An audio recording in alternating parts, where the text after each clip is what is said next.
सुहागन बहनें ये इन बातों का ध्यान रखें, क्योंकि इस बार की जो अमावस्या है वो सोमवार के दिन पड़ रही है और सोमवार के दिन पड़ने के कारण इसे सोमवती अमावस्या के नाम से जाना जाएगा, जिस दिन सभी सुहागन स्त्रियां अपने सुहाग की लंबी उम्र के लिए, अपने पति की दीर्घ आयु के लिए, घर में सुख समृद्धि के लिए पीपल वृक्ष की परिक्रमा करते हुए भगवान गणेश की पूजा करके सोना धोबन की पूजा करती हैं और 108 की संख्या में चीजें दान करती हैं।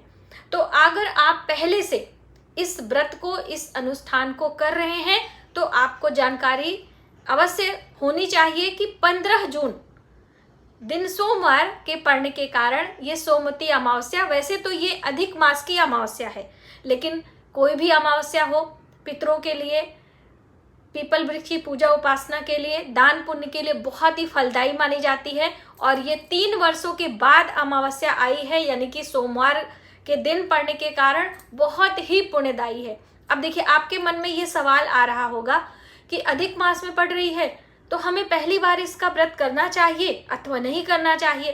अब जो बहनें, ध्यान से सुनिए आप लोग, जो बहनें पहले से कर रही हैं उन्हें तो करना ही करना है, इसमें कोई आपको संशय नहीं रखना है। लेकिन जिन बहनों का अभी अभी विवाह हुआ है और वो सोच रही हैं कि हम सोमवती व्रत का शुरुआत करें, उनको नहीं रहना चाहिए। हमारे उत्तर भारत में जब अधिक मास लगता है उस वर्ष कोई नया व्रत नहीं शुरू करते हैं। बाकी आप अधिक मास के नियम का पालन कर रही हैं, अधिक मास में कोई दान पुण्य का नियम ली है, 33 मालपुए का दान अभी तक आपने नहीं किया है, 33 दीपों का दान आपने नहीं किया है, तो बिल्कुल आप अमावस्या तिथि पर यानी 15 जून दिन सोमवार को ये सभी कार्य कर सकते हैं और अधिक मास के पूरे महीने का दान करने का पुण्य फल भी प्राप्त कर सकते हैं। पवित्र नदियों में स्नान कर सकते हैं। और दोस्तों, आप लोग भूलिएगा नहीं, 1 थाली भोजन का दान करने का नियम हर अमावस्या पर, चाहे अधिक मास की हो चाहे ज्येष्ठ मास की हो, हम सभी नियम लिए हैं, तो उसको भी हमें ध्यान में रखना है। चाहे वो पका भोजन हो अथवा आप कच्चा भोजन जैसे सीधा में निकाला जाता है, चावल, दाल, आटा, हल्दी, नमक, मसाले, कोई मौसमी फल, सब्जी, मिठाई, जो भी आपके पास है। देखिए, जब हम दान करने जाते हैं ना, तो आपको सोच विचार करने की जरूरत नहीं है कि हमारे पास ये नहीं है, हमारे पास ये नहीं है। ऐसे में फिर हम कभी कुछ कर ही नहीं पाएंगे। तो आपकी रसोई में जो उपलब्ध है आप उसे स्वेच्छा से, खुशी खुशी से दान के लिए समय पर मुहूर्त में निकाल दें, वो आपके लिए ज्यादा हितकर है। अब कुछ चीजें कभी रहती हैं कभी नहीं रहती हैं, उसको आप अगली बारी जब आप नेक्स्ट टाइम आप करिएगा तो आपको दिमाग में रहेगा कि देखिए, इस लास्ट टाइम हमने ये नहीं किया था, इस समय हम कर दें। मान लीजिए नहीं भी कर पाते हैं तो ऐसे बहुत घबराने की जरूरत नहीं है कि आपको कोई दोष लग जाएगा, आपको कर्ज हो जाएगा, बंधन हो जाएगा, ऐसा बिल्कुल भी नहीं है। जो काम हम निरंतर नियम से करते हैं इससे शनिदेव भी प्रसन्न होते हैं। आपको पता है कि नहीं? जैसे कि एक कहावत भी है, करत करत अभ्यास ते जड़मत होत सुजान, यानी निरंतर कोई काम हम करते हैं तो उसका प्रतिफल हमें अधिक मिलता है। और शनिदेव भले उनका जो चाल होती है वो धीरे होती है, वो निरंतर धीरे धीरे धीरे धीरे प्रतिदिन स्नेह स्नेह कार्य करते हैं और अपने कार्य में कंसिस्टेंसी रखने को भी शनिदेव की प्रसन्नता मिलती है, ऐसा माना जाता है। तो आप सभी जो कार्य कर रहे हैं, नियम कर रहे हैं, उसमें आप स्किप मत किया करें। कोई परेशानी आ जाती एक अलग बात है, ठीक है। तो टॉपिक से हट के थोड़ा मैंने ये जानकारी देने का प्रयास किया है। हम वैसे बात कर रहे हैं सोमवती अमावस्या के बारे में। देखिए, अमावस्या तिथि की शुरुआत कब हो रही है, पूजा का शुभ मुहूर्त क्या होने वाला है, पूजा में किन किन सामग्रियों की आवश्यकता होगी, वो सभी डिटेल में ऑलरेडी वीडियो है भी और आने वाले समय में हम आपको लाकर भी देंगे, यानी नई वीडियो आपके लिए देंगे। लेकिन अभी से आप थोड़ा सा मन में संशय हो रहा है, कई बहनें कह रही थी दीदी सोमवती अमावस्या इस बार पड़ रही है, हमें करना चाहिए अथवा नहीं करना चाहिए, तो उनके लिए ये पहले से वीडियो है कि आप सभी अपने मन का संशय निकाल लें। तो आप सोमवार के दिन अमावस्या पड़ रही है तो सोमवती अमावस्या की पूजा परिक्रमा तो करनी ही करनी है। जो लोग निरंतर कर रहे हैं वो करेंगे, लेकिन जो लोग पहली बार करना चाहते हैं, अधिक मास की अमावस्या का पुण्य फल लेना चाहते हैं, वो भी पीपल वृक्ष की साधारण परिक्रमा करके 1 लोटा मीठा जल सींचेंगे और अपनी मनोकामना भी बोलेंगे। जैसा कि अधिक मास, जिसे मलमास के नाम से भी जाना जाता है, लेकिन मलमास में शुरू में ही कहा जाता है, लास्ट जब समाप्त होता है तब तक भगवान विष्णु ने उन्हें वरदान प्राप्त किया होता है अधिक मास को, और उन्हें अपना नाम दिया जाता है, इसीलिए लास्ट में इसे पुरुषोत्तम मास के नाम से जाना जाता है। ठीक है, तो वो लोग भी कर सकते हैं, लेकिन उसे कंटिन्यू ना करके सिर्फ पूजा परिक्रमा कर दीजिए, जल दीप दान कर दीजिए, और फेरी परिक्रमा जो हम सोमवती अमावस्या के निमित्त रखते हैं, सोना धोबिन की कथा सुनते हैं, पूजन अर्चन करते हैं, वो आने वाले दिनों में, यानी जब फिर से सोमवती अमावस्या कभी आएगी फिर आप करिएगा। ठीक है, तो ये चीजें आपकी क्लियर हो गई। और एक चीज दोस्तों बता दो कि जब अमावस्या तिथि सोमवार के दिन पड़ती है ना, तो इस दिन हम रुई की बाती नहीं लगाते हैं। देखिए, आप सोमवती अमावस्या का फेरी परिक्रमा व्रत करती हैं या नहीं करती, इससे कोई मतलब नहीं, लेकिन आप ध्यान रखेंगी तो आपके लिए ज्यादा हितकर होगा। कहते हैं सोमवार के दिन यानी सफेद रुई की बाती हमें नहीं लगानी होती है, इस दिन मौली के धागे का इस्तेमाल बाती के रूप में करना चाहिए, ये हमारे लिए अच्छा होता है।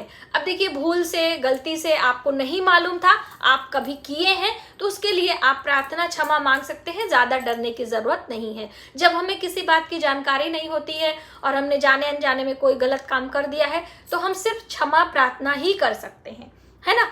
तो ये सारी चीजें आप क्लियर करते चले।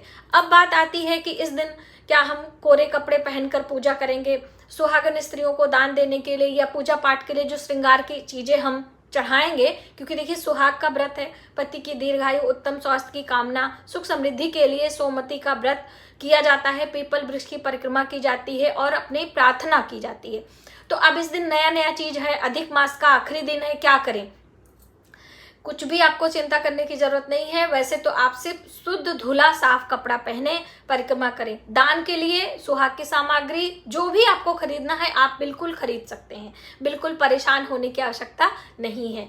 दोस्तों, सुहागन स्त्रियां अपने सुहाग की दीर्घ आयु के लिए बहुत सारे जप तप करती हैं। हमारे कथाओं में हमारे जो पूजनीय माताएं हैं, चाहे सती अनुसुईया की बात कर लीजिए, चाहे माता सावित्री की बात कर लीजिए, चाहे हम माता सीता की बात कर लें, तो ऐसे बहुत सारे प्रेरणा स्रोत हैं जो कि हमें ये प्रेरित करती हैं कि हमें अपने परिवार की सुख समृद्धि के लिए, अपने पति के उत्तम स्वास्थ्य के लिए, महिलाएं लक्ष्मी होती हैं, जो कार्य पूर्ण श्रद्धा भाव से करती हैं वो अवश्य ही मान्य होती है, अवश्य ही देवी देवताओं की कृपा प्राप्त होती है। तो आपसे जितना बन पड़ता है उतना ही करें। व्रत की हम बात करें तो बहुत सारे लोग सुबह से निर्जला रखते हैं, जब पूजा परिक्रमा हो जाती है तब वो जलफल ले लेते हैं, एक समय तारे देखकर भोजन करते हैं। बहुत सारे लोग पूजा के बाद ही सारे अनाज वगैरह खाने लगते हैं। प्याज लहसुन का इस दिन त्याग करना चाहिए। वैसे दोस्तों अमावस्या तिथि है, तो जैसे हम लोगों ने वट सावित्री पर एक अनाज खाया था, मीठा अनाज, गेहूं खड़ा अनाज माना जाता है, तो वो आप पूजा के बाद दान पुण्य करने के बाद रात्रि को एक समय अनाज मीठा ले सकते हैं। आप तेल नहीं खा सकते, हल्दी नहीं खा सकते, चावल नहीं खाते, दालें नहीं खाते हैं, है ना। तो इस तरह की अपने अपने प्रांत के अनुसार, अपने अपने कुल परंपरा के अनुसार कुछ पूजा होती है। अब जैसे ये मान्यता है कि अधिक मास में कोई नया व्रत नहीं करना चाहिए, कोई सुहाग से संबंधित नया व्रत उठाना भी नहीं चाहिए। अब देखिए पूरा साल जितना भी आएगा उसमें नहीं होता, लेकिन कुछ लोगों के यहाँ किया जाता है ना।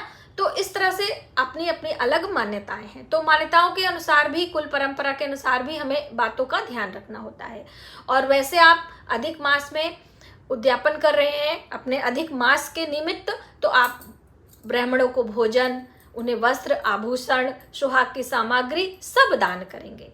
दान पुण्य के लिए कभी कोई मना नहीं होता है, चाहे पितृपक्ष हो, चाहे नवरात्रि हो और चाहे कभी भी हो, हम दान पुण्य के लिए चीजें खरीद सकते हैं। सिर्फ जब हमारे घर किसी का देहावसान होता है तो महापात्र की विदाई के लिए भी देखिए उसमें सामग्री खरीदी जाती है ना। चीजें हम खरीद कर विदा करके फिर गौरी गणेश की पूजा करके और ब्राह्मण भोज करते हैं, ठीक है। तो ऐसे कभी ऐसा नहीं होता है कि बिल्कुल ही मना है, और कभी ऐसा भी नहीं होता है कि नहीं हमारे घर कोई ऐसे अनहोनी हो गई है, कुछ है और आप घर में पकवान बना रहे हो, हंसी खुशी कर रहे हो, सब एक मान्यताएं होती हैं, एक हमारे अंदर के भाव होते हैं जो हम प्रकट करते हैं।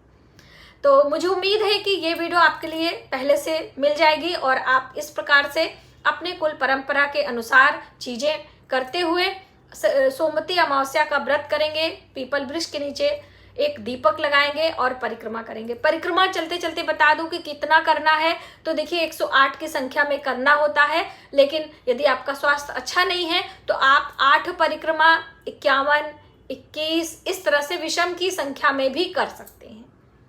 तो आज की वीडियो में बस इतना ही। यदि हमारी जानकारी आपको थोड़ी सी भी हेल्पफुल लगे तो प्लीज़ वीडियो को ज़्यादा से ज़्यादा लोगों में शेयर करें, आने वाले वीडियो के लिए सब्सक्राइब करें। मिलते हैं एक नई जानकारी के साथ नए वीडियो में, तब तक आप अपने परिवार का ख्याल रखें। जय माता दी।